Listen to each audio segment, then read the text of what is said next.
Pascali laudes, imolent Christiani. 1066. The Normans conquered England. The Battle of Hastings, which took place on October 14, 1066, was a pivotal moment in the invasion from across the English Channel that resulted in the conquest of Anglo-Saxon England by William, the French Duke of Normandy. It is a reminder that the complicated, ambivalent, and sometimes hostile relationship between England and the rest of Europe goes back a long way.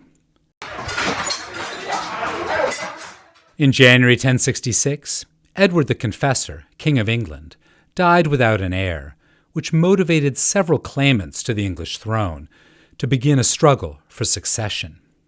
The Anglo-Saxon Witenagemot, a council of Anglo-Saxon wise men, gave its consent to Harold Godwinson, the brother-in-law of Edward and the most prominent nobleman of the Anglo-Saxon kingdom, to inherit the crown.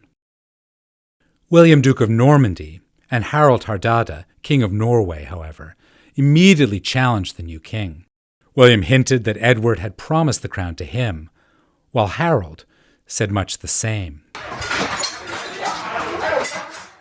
The Norwegian king invaded northern England in September 1066, but was defeated and ultimately killed by Harold in the Battle of Stamford Bridge on September 25th.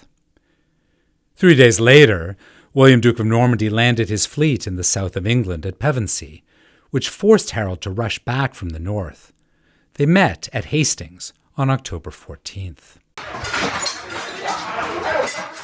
The Norman cavalry, with its new equipment and techniques, attacked English warriors armed with traditional battle axes. William's knights defeated the English army and killed King Harold. The victory enabled William to establish and consolidate his Norman-English kingdom. Importantly, though, the Norman conquest gave England a dual identity: an English kingdom standing on its own, and part of the Norman dukedom subjugated to the French monarchy. Was William's claim to the English throne legitimate? In the 11th century, both Christian law of marriage and the secular law of primogeniture were not firmly established. Therefore, neither Harold nor William nor Harold could make a convincing claim based on those principles. Instead, a crown was regarded as belonging to an individual king, who might bestow it on someone of his choosing, though that risked angering his subjects.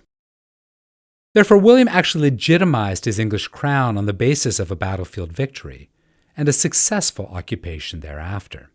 This customary principle eventually functioned to settle European internal land or territory disputes during the Middle Ages, and continued well after that as well. After the Norman conquest, it took William I his remaining years to suppress local resistance.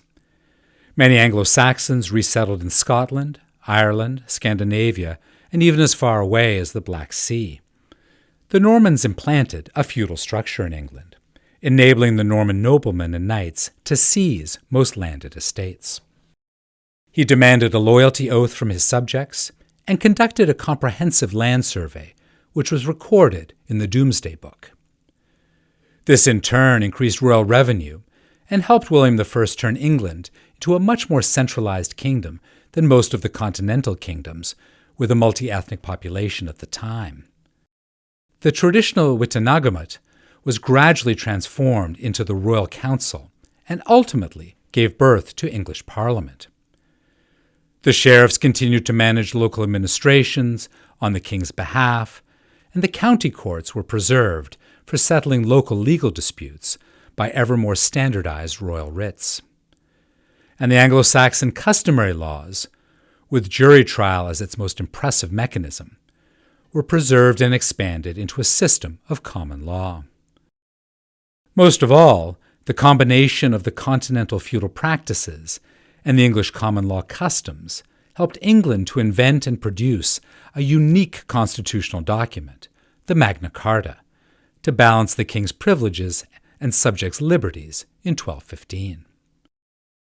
In this way, a pluralistic English nationhood was an unanticipated consequence of the Norman conquest.